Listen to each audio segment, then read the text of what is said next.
Link building is one of the most misunderstood parts of SEO. I have seen agency owners and even SEOs working for e-commerce stores and SaaS companies completely mess this up, either by following outdated strategies or straight up myths that don't work anymore.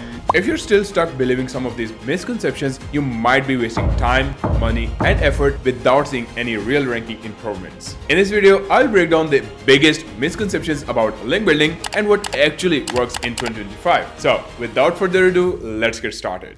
Although I own a link building agency myself, one of the mistakes I have seen people make is chasing more backlinks. Though it helps people like me make more money, the reality is the SEO is always quality over quantity game, at least from what I have experienced ranking in competitive niches like jewelry and hospitality. While gauging the criteria for websites, we have our own method, and before we do it, we audit our client's link profile and then prepare an analysis report with competing SERP pages. One key thing to look for is how the website performed in the past. If it was ranked 90%, there is no point in getting a link, right? But the actual game is in identifying its future. For example, the website has only 1500 traffic, but it's growing. Provided it's a business website, it will keep performing well. I'm saying this based on the data we have from past year links that we build for our clients. All in all, 10 really high quality links, although expensive, will outperform 100 quality ones, always. This brings us to the next point. It's the only relevancy we should look for. Here's a spoiler. No, it's not the only thing. We face some clients that really obsess relevancy. Yes, I get it. Links from guest post farms don't help either, but the reality is that the most relevant website in your industry are competing pages in SERPs. It's highly unlikely they will give you a link unless their SEO manager is drunk. If it's not relevancy, then what? Along with relevancy, I'm always looking for a website with good organic traffic and at least of 1000 organic sessions per month as per Ahrefs, because Google doesn't give traffic to all websites. If the website is ranking for good keywords, not garbage ones, and getting solid traffic, I will always watch for that. In most cases, a website getting good traffic outperforms the one with high DR depending on the case scenario and type of link. Now, that point also boils down to our next misconception. High DA or high DR sites are always best. I don't have to repeat this in detail, but as you know, these metrics are developed by SEO companies like Moz and Ahrefs to sell their tools. It's their proprietary metric and Google has nothing to do with it. On the flip side, it's really helpful in gauging what the real authority of the website looks like. Along with high traffic websites that let us build trust in the eyes of Google, high DR website let us build the authority of our own websites. If I conclude my previous 2 points, that would be a successful link building strategy is a mix of links acquired from high traffic and high DR sites somewhat relevant to your niche. Now, there was people believing in links, but and goes by, link building isn't necessary for my website. Yes, it's the real misconception here, and I have seen people like that. Let's not talk about those long tail keywords here and those non-competitive niches, as they are easily rankable without links if your content strategy and structure are strong, since I have ranked those solely based on a solid and critically thought of website architecture. But look at any website in niches like finance, real estate, jewelry, and health. I haven't seen any website performing exceptionally well that is generating 100k clicks a month without strong links from DR 50 plus websites. Don't go beyond. Type in a keyword related to those niches that come to your mind and analyze the top 3 websites out there. You will get the answer. I don't work in gray niches, which is why we didn't talk about it. And let me tell you, links are in the DNA of Google algorithm and how it works on the back end. They can't ignore the influence links have on your site. Also, with AI content flooding the internet, websites with strong link profiles will continue to get the search market share compared to those that don't. I hope you got my point. Got it. So, the approach we use to dominate SERPs is combining strong content frameworks with a solid link building strategy. The way we dominate SERPs is that the top 5 websites ranking on the primary keywords are owned by us once we have our winners. So, the next time you hear, just create great content and links will come, let them know they won't unless they have a really strong brand outside SEO. They will need to promote their brand through outreach, digital PR, and paid distribution. If they don't, their competitors will. To sum this up, without strong links but that ultra good content, your website is like a Ferrari without fuel. It's a Ferrari! It's a shit Porsche. It's amazing, all these facilities and you make a piece of crap like this.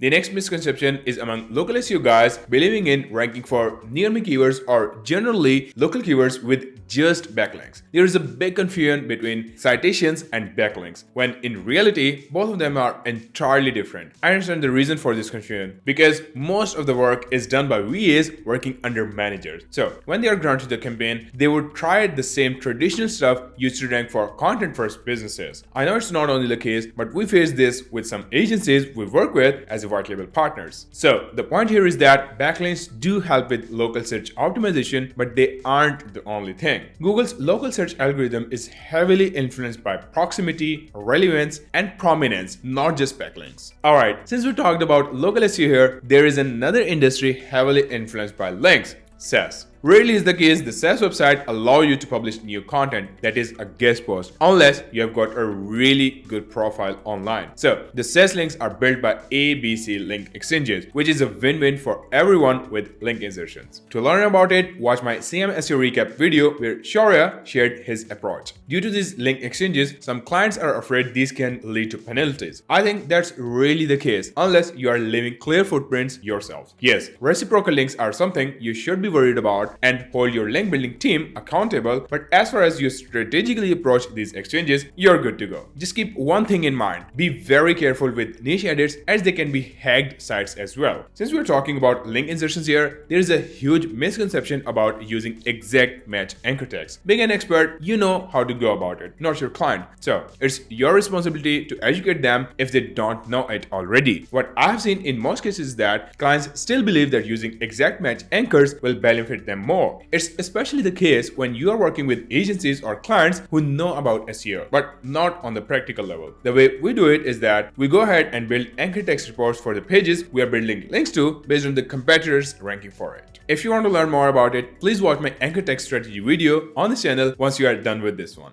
Okay. Back to business. Another key misunderstanding I've seen among SEOs is a battle of nofollow versus dofollow links, and they consider Google ignores nofollow links. As laid out in the study and research by Kyle Roof, if the page is getting traffic and you get a link out of it, it will clearly pass the link juice. Also, for local SEO, we don't generally pay much attention to this because, again, I said earlier, local algo works differently. Lastly, we build the 90-day action plan based on the competing pages in SERPs to acquire links and outperform their link profile in terms of quality first as well as quantity. That's it. Did you see that I mentioned agencies a couple of times in my video? Because they are the ones responsible for managing links of the website in most cases. So their misconception is about buying links. See, the problem here is not buying the links, it's how you buy them. Google will keep saying they are against buying links, but the problem is that there is so much awareness in the market now that even legitimate websites know that they can make money by giving you a link. So especially with guest posts, you gotta pay them money to compensate for the link you are getting. Although there are several other things you can offer in return that I outlined in my link building the right way series, but money is still the biggest driver to get things done fast.